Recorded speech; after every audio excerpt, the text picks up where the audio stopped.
Disclaimer. The views expressed in this podcast are those of the subject. These stories are told from their perspective, and their authenticity should be assessed on a case-by-case basis. This episode of True Spies was adapted from an investigation published on YouTube by Alexei Navalny. We've used the translated transcript of Navalny's video to bring you a heavily abridged adaptation of the investigation. For the full subtitled version from Navalny's team, click the link in the episode description. Incoming transmission. Welcome to True Spies. Week by week, mission by mission, you'll hear the true stories behind the world's greatest espionage operations. You'll meet the people who navigate this secret world. What do they know? What are their skills? And what would you do in their position? This is True Spies. 1. 1. Always say one thing and do another. 2. 2. Corruption is the foundation of trust.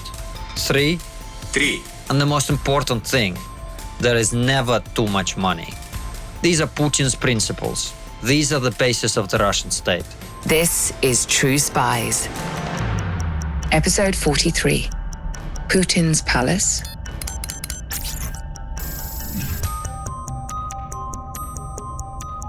This is a story unlike any that we featured on True Spies, because we genuinely don't know how it ends. We came up with this investigation when I was in intensive care, but we immediately agreed that we would release it when I returned home. It's a story that could have truly global ramifications. Our future is in our hands. Do not be silent. At its heart lies one of the world's most powerful men.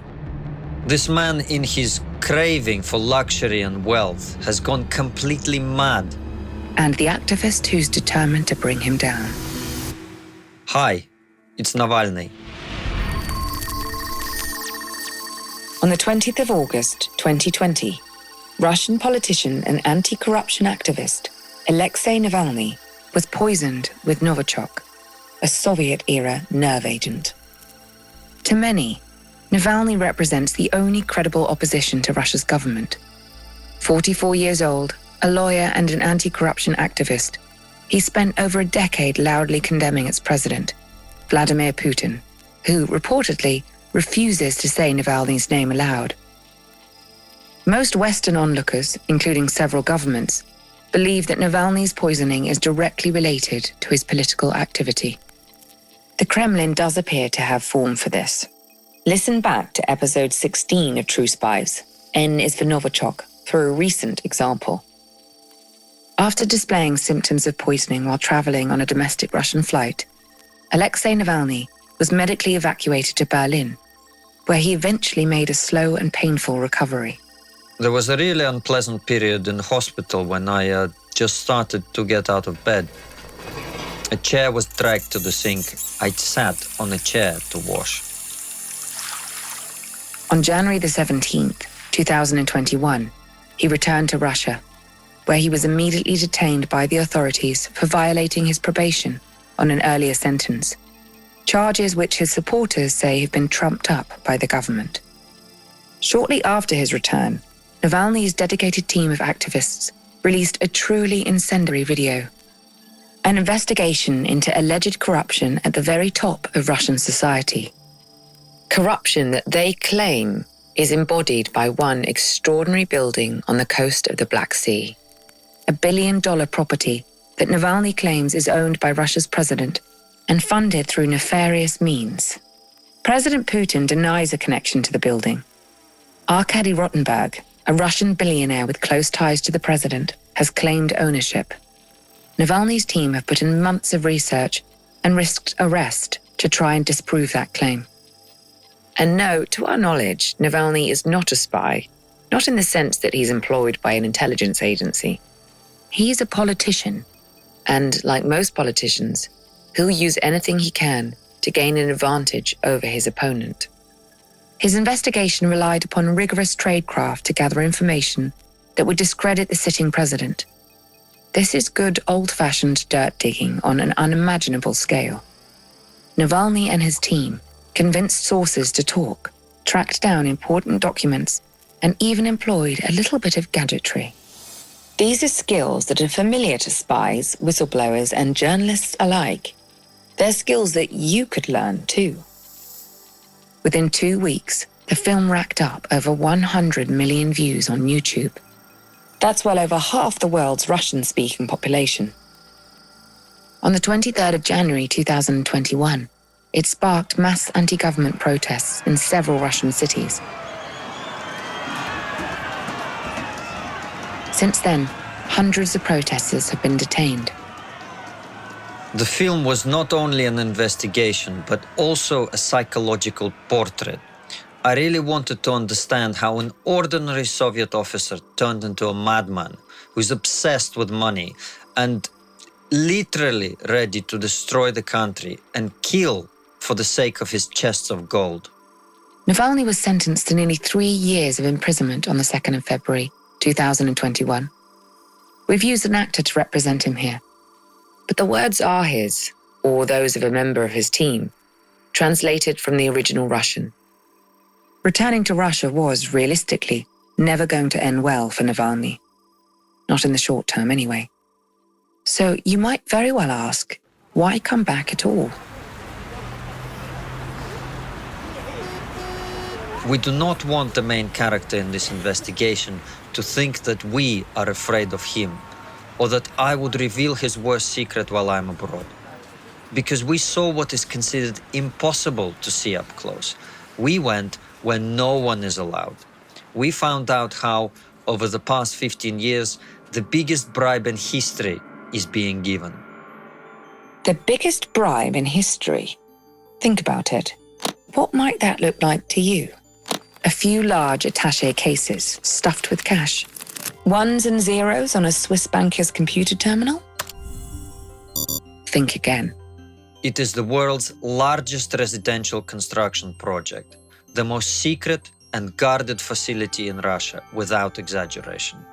According to Navalny, that bribe is a palace. Although even that word doesn't quite do it justice. Can you imagine the Principality of Monaco? It is small, but still a separate country. Well, this is a property the size of 39 principalities of Monaco. Navalny's sources indicate that smartphones and cameras are banned inside the sprawling complex.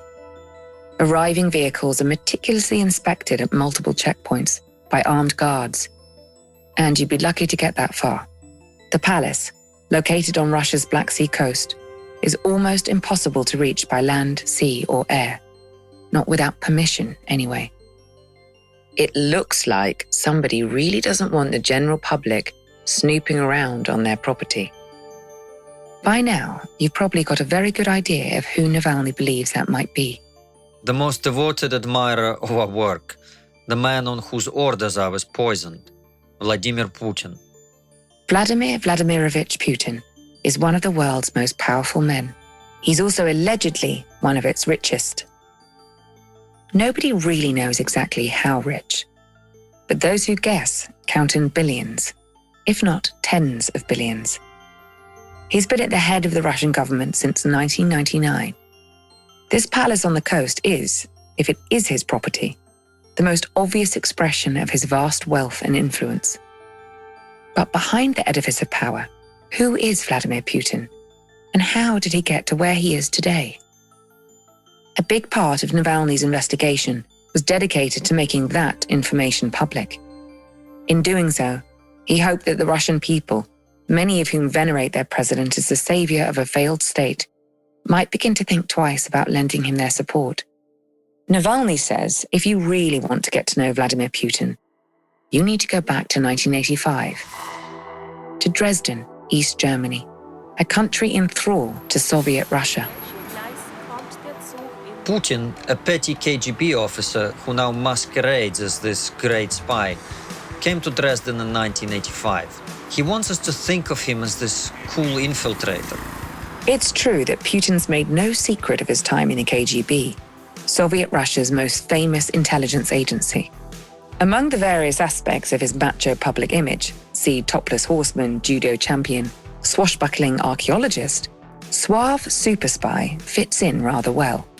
But in fact, he was an ordinary employee, not even of a secret residency, but of the official representative office of the KGB in East Germany. This building was a warm place where a bunch of idlers like Putin sat at party meetings and awarded each other with mementos, just like they do now. So less bond, more male bonding. Putin didn't get rich in Dresden, but that's not to say he wasted his time there. In espionage, as in business, contacts are everything. He met with the people who would later become his main wallets. For example, Sergei Viktorovich Chemezov, now the head of the Rostec state-owned corporation. He served alongside Putin. Today, Chemezov is a billionaire civil servant. And then there is Nikolai Thokarev, who shared an office with Chemezov. Nikolai Thokarev is the head of Transneft, the largest oil pipeline company in the world. It, too, is state-owned. The president-to-be wouldn't stay in Dresden. Within a decade of arriving in the city, the Soviet Union collapsed. He loves to remember how he experienced the collapse of the USSR. He condemns the 90s, Yeltsinism, Democrats, calls everyone around him foreign agents. But in those days, Putin took off like greased lightning to work for one of the main Democrats of those times, the radical critic of the USSR, Anatoly Sobchak, the mayor of St. Petersburg. In St. Petersburg, Navalny alleges that Putin discovered a latent talent for corruption. He found himself in a position where there's something to steal, where bribes are given.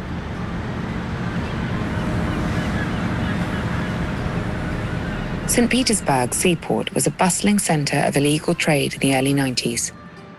Organized criminals took advantage of the chaos left in the wake of the Soviet collapse. Bandits will be bandits, but all sorts of papers and permits still needed to be signed and executed. And who was in charge of signing those papers? Well, take a wild guess. He served their interests and was a helpful assistant in the mayor's office. He could help real tough guys solve their problems. These were the years in which a corrupt official with a taste for the finer things could really start to make some money. Especially if said official could facilitate the export of raw materials. At that time, the cash-strapped Russian government was offloading its assets to private interests, and all at bargain basement prices. There was money to be made by an enterprising businessperson if they knew which palm to grease. If it was necessary to formalize something, they needed to come to the Foreign Relations Committee, listen to a ceremonial speech about the importance of economic partnership, and then Putin simply wrote on a piece of paper the required amount of kickback, and added that the money needed to be registered with, that is brought to, his assistant Alexei Miller. Today, Alexei Miller needs no introduction. For almost 20 years, he's been heading our national treasure, Gazprom. Gazprom, a natural gas multinational, is the largest company in Russia. Again, the Russian state owns a majority share. Alexei Miller is clearly better at registering bribes than he is at running a state-owned company. In 2008, he boasted that in 7 to 8 years, Gazprom would become the most valuable company in the world with a capitalization of $1 trillion. At that moment, Gazprom was worth $360 billion. 12 years have passed, and the capitalization of Gazprom is about $70 billion. That is, it did not grow. It decreased by 5 times. Nearly $300 billion of value gone. Keep listening. You might start forming your own ideas about where those missing billions might have vanished to. Navalny claims that Putin's position at the mayor's office also allowed him access to a place to store his burgeoning wealth.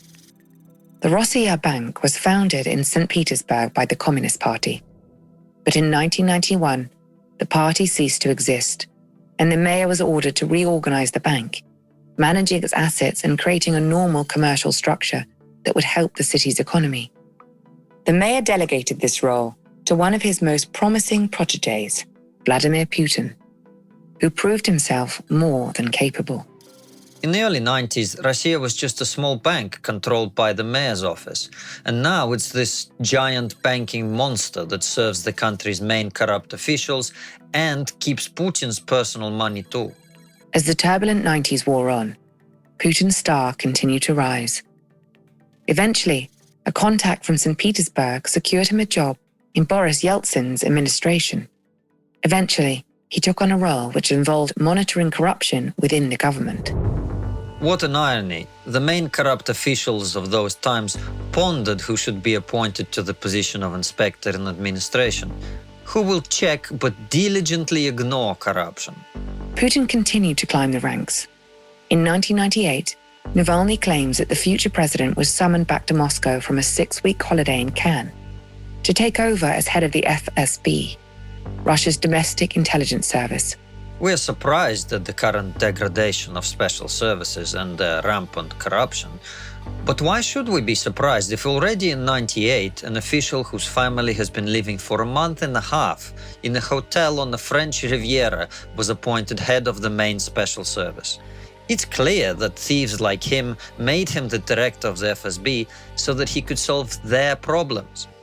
Navalny says, because remember these are all allegations, you're only hearing one side of the story, that Putin did exactly as he was supposed to do as head of the FSB. That is, to help corrupt officials evade responsibility for their actions. But how exactly?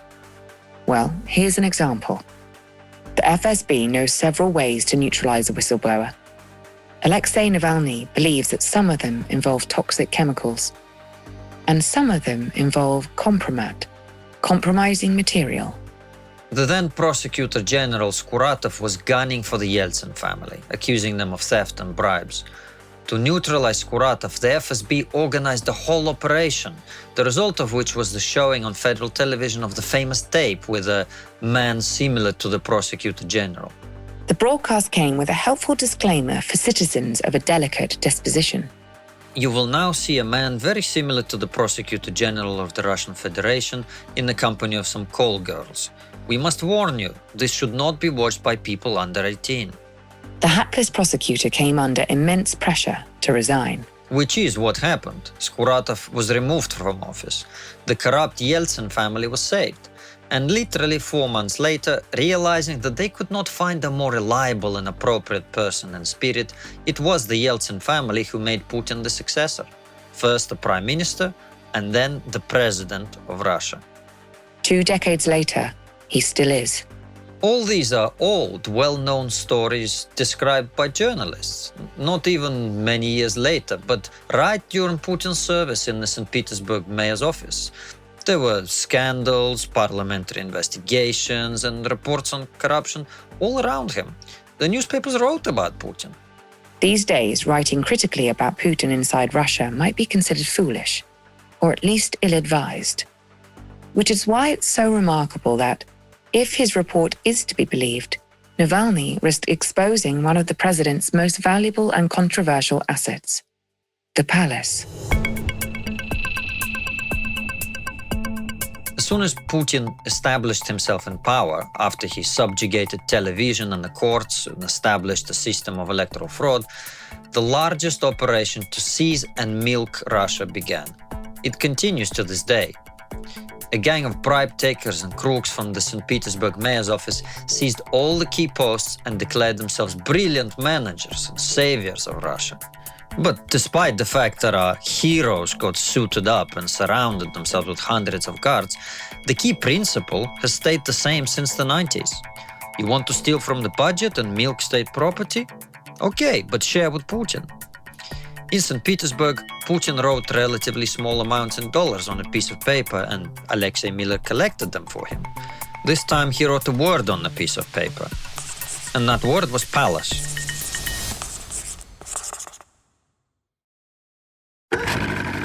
Much of Navalny's dangerous investigation into the palace involved rigorous journalistic work, convincing sources to talk, tracking down important documents, skills that are familiar to reporters all over the world. But this is True Spies, and it wouldn't be the same without a little bit of fieldwork in the mix. The more practical aspect of Navalny's investigation began in Krasnodar Krai, a southwestern region of the Russian Federation on the Black Sea coast. In the video, we see 3 members of Navalny's team crossing a body of water in a small dinghy. This footage was taken before his return to Russia. My team was literally 3 kilometers from Putin's palace in the Krasnodar Krai. But gaining access to the palace isn't as simple as launching an inflatable boat. They went there in a very strange way. If you're working for Navalny, it's hard enough to get to the beach in the first place. They changed tickets, got off at the wrong stop, swapped SIM cards and phones. All this was done so that they don't get pursued by the police, FSB officers, Center E. Center E. That's Russia's anti-extremism division. Members of the country's opposition parties claim that its agents routinely harass them for their views. They always come after us when we come to Krasnodar Krai. No, this wasn't Team Navalny's first attempt at getting close to the palace. It is so classified that it is guarded by the Federal Security Service. Everyone said it was impossible to film it. We thought so ourselves. Then we went ahead and tried it. Didn't work, so we tried it again. We tried 4 times, but we only succeeded once. The plan was simple. Get close to the palace, fly a drone into the complex, analyze the footage at leisure. They were a few hundred meters from the shore, and not a single policeman for tens of kilometers around knew what they were doing there. And the footage is breathtaking. As the drone soars over a thick coastal forest, an ornate mansion emerges from the foliage. A helpful graphic illustrates its size at 190,424 square feet. That's equivalent to 3 American football fields, with room to spare. The most luxurious houses in Moscow are several times smaller. This is the new Versailles, or the new Winter Palace, a truly royal place. But as the drone flies in closer, the careful observer might notice a few cracks in the opulent facade, literally. So what's going on here? There's some kind of blue tarp on the roof, the windows are corked, the pool is closed, building materials are lying on the ground, there are workers running about. Satellite images dating from 6 years before Navalny's audacious drone flight showed that the structure had been completed. So we ask ourselves, what is happening? Why is there a construction site? Navalny's team claimed to have convinced some of the builders who had worked on the project to talk to them. The builders explained it to us. Everything was really ready a long time ago, but then disaster struck. Mold and sloppiness. See, the palace was designed with mistakes. Ventilation did not work, the ceiling leaked, high humidity. So they decided to redo everything. Absolutely everything. They stripped the walls, stripped off the marble, took out everything of value, literally threw billions into the trash and started all over again. This colossal waste was bad news for the owner of the palace. But for Navalny and his team, it opened up new channels of information from inside the building site. A lot of people were involved in the reconstruction, and they were happy to tell us about literally every square meter of this palace. In the drone footage, it's possible to identify some of the most impressive facilities mentioned by those chatty builders. For example, the Arboretum, full of rare and unique trees. And for those plants that are uncomfortable in such a climate, a 27,000 square foot greenhouse was built in the open air. The gardens employ around 40 gardeners. And there really is something for everyone. Beyond the gardens to the rear of the palace, Navalny's team were able to identify helipads, a church, an 80-foot bridge leading to a tea room, even an underground hockey rink. Who needs a palace in which you cannot play hockey? This is the first time we see the underground hockey complex, though. The owner's bunkering style is recognized. He likes to sit underground. And yes, there's more below the surface. The contractors confirmed to us that they buried an ice palace underground, which is actually the height of a 5-story building. As the drone continues its pass over the palace grounds, the list goes on. A vast boiler room, workers' accommodation, an amphitheatre, a wine tasting room carved into the cliffside overlooking the sea. Not to mention the nearby winery and vineyards that allegedly supply top-quality booze to Kremlin banquets. Navalny claims that these too are providing income to the owner of the palace. But there's only so much a drone can show you. Sometimes you need a man on the inside. Let's talk interior design. One of the important contractors who worked on the arrangement of the palace was so stunned and enraged by the luxury of the decoration and the insane prices of the furniture that he sent us a detailed architectural plan. It has everything, from a drawing of floor patterns to the item codes of all the pieces of furniture. We could literally see what kind of sofas Vladimir Putin sits on, what bed he lies on, what table he eats at. As you can probably imagine, none of this comes cheap. Navalny claims that other interesting features include toilet paper holders worth $1,200, a coffee table worth over $57,000, and something called an aqua discotheque. What we do know is that it would cost the average Russian citizen a month's salary to hang their toilet paper in truly palatial style.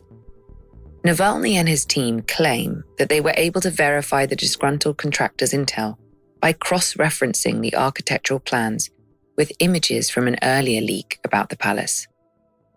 This leak had come from someone who had been intimately involved in the early stages of the palace project. His name is Sergei Kolesnikov. In 2010, Sergei Kolesnikov published an open letter calling on President Medvedev to end Putin's corruption. Kolesnikov, as a person involved in the palace construction project, told literally everything. Where is what is being built, on whose money and whose name it is registered, all the machinations with offshore companies, bearer shares, everything. He published documents, postings, contracts, audio recordings of negotiations between builders and sponsors. It all happened 10 years ago, and to be honest, there have probably been no leaks of this magnitude and reliability since then. Kolesnikov also spoke about an investment fund, which took donations from billionaire oligarchs. So Putin will take these kickbacks from all these oligarchs, but patriotically invest them in Russian enterprises that are in decline.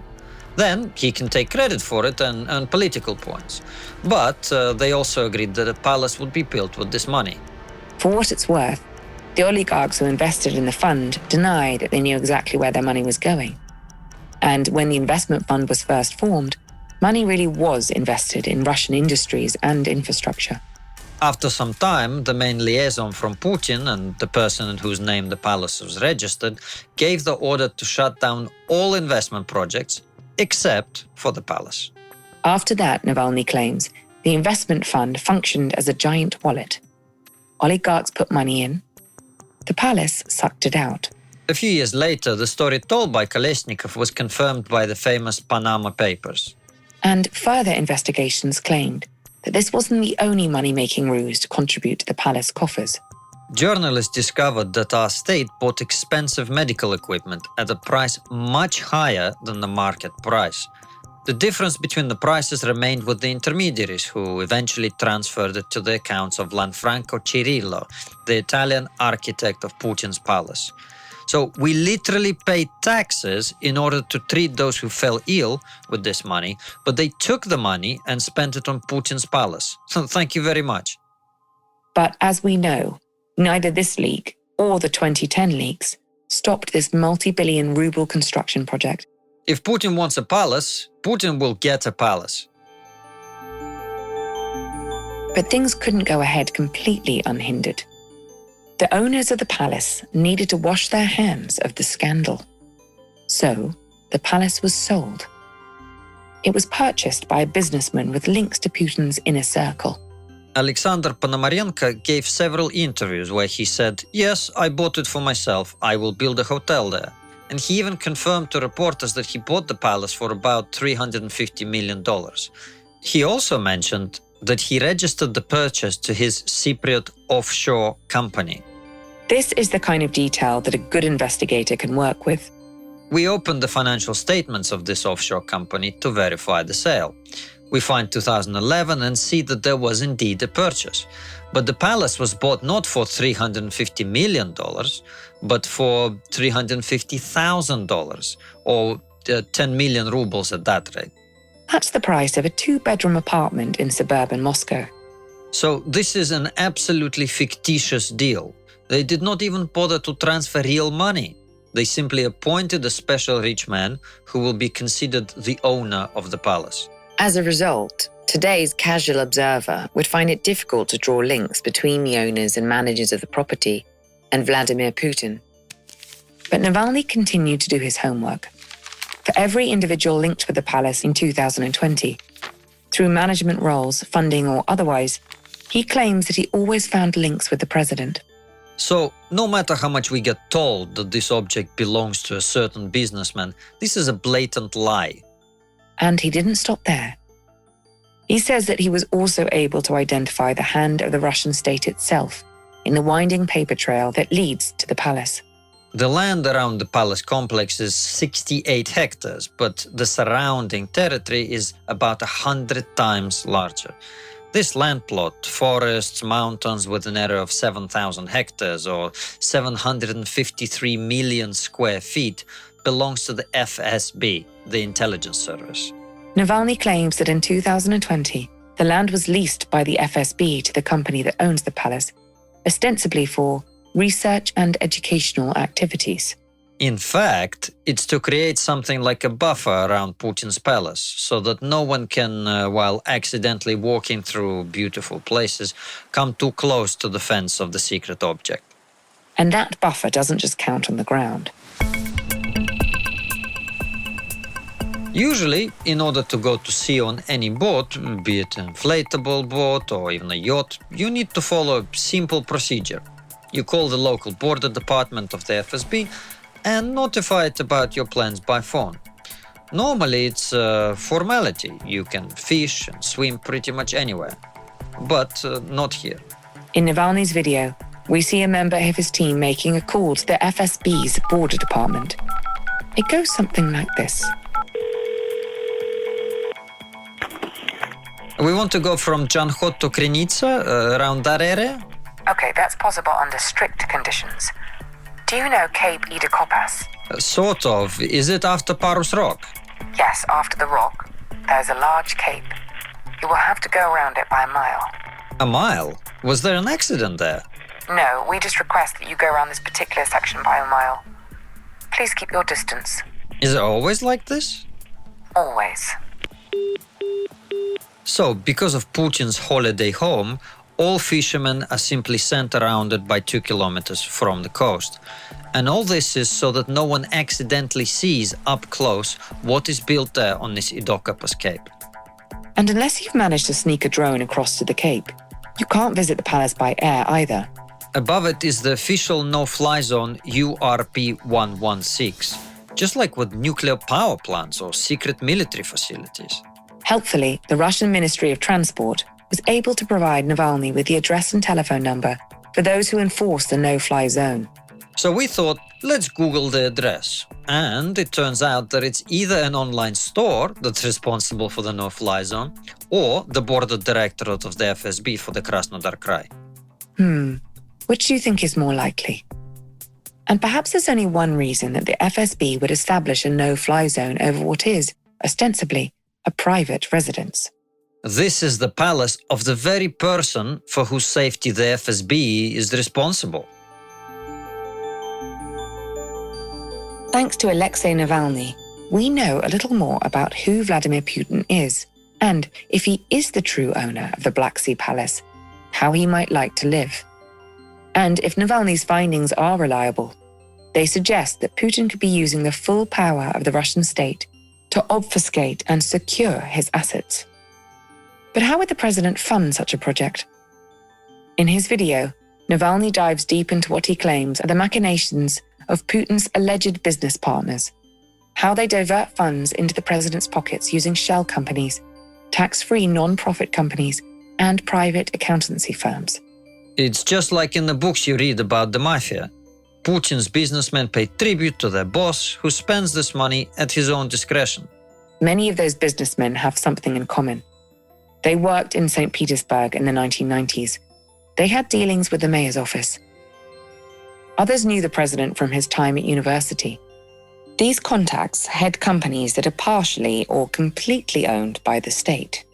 Companies like Transneft, the oil pipeline giant headed by Putin's old colleague, Nikolai Thokarev. Transneft is one of the largest sponsors of the construction of Putin's palace. Over the past 3 years, and this is only according to the most conservative estimates and very incomplete data that we have at our disposal, 35 billion rubles have been transferred to the accounts of the palace and vineyards. And remember, according to Navalny, that's just one company's contribution to Putin's slush fund. If you ask for the total price of Putin's palace, the answer to this question will not be easy to give, because such objects with tunnels carved into rocks and underground hockey rinks are simply not for sale. But we can estimate the minimum cost, how much money was spent on it. In total, 100 billion rubles. That is why we call it the world's biggest bribe. Putin's friends, who received from him the right to steal whatever they wanted in Russia, thanked him a lot, but in particular they chipped in, collected 100 billion rubles and built a palace for their boss with this money. That's $1,318,500,000. And what if I told you that this is just a small part of what really exists? After all, the needs of our humble president are not at all limited to the Black Sea Palace. What about the relatives? You do not expect that they, like some ordinary people, will live on a salary. Everyone needs a place to live. Everyone needs a plane, everyone needs a yacht. All this must be paid for. Alexei Navalny is paying his own price for his fractious relationship with Vladimir Putin. This investigation and his return to Russia has already cost him dearly.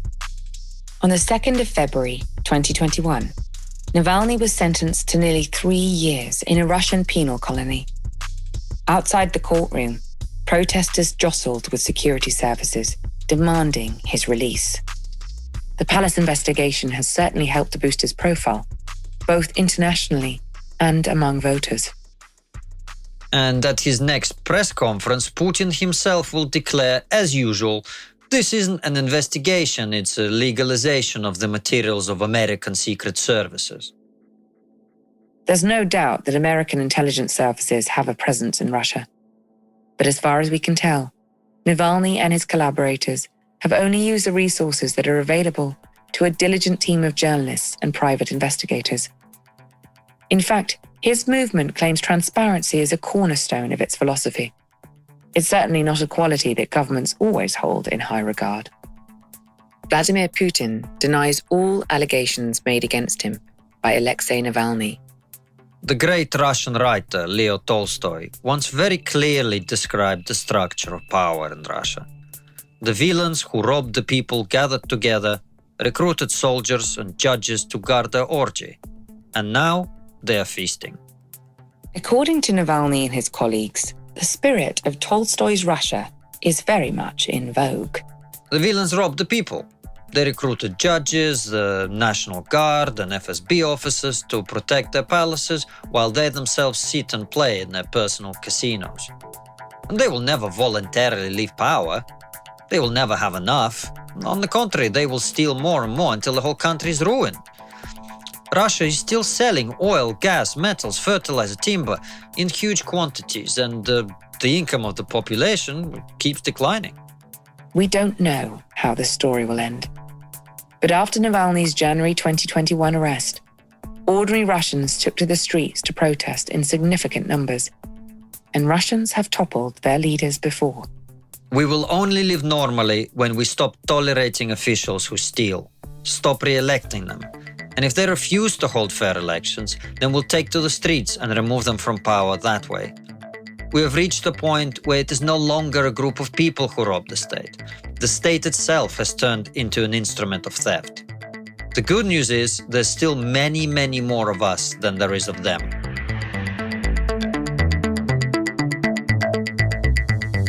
I'm Vanessa Kirby. Alexei Navalny was voiced by Konstantin Kisin. Disclaimer: the views expressed in this podcast are those of the subject. These stories are told from their perspective, and their authenticity should be assessed on a case-by-case basis. True Spies has no relationship with Alexei Navalny or any group affiliated with him. Join us next week for another encounter with True Spies. We all have valuable spy skills, and our experts are here to help you discover yours. Get an authentic assessment of your spy skills, created by a former head of training at British intelligence at spyscape.com.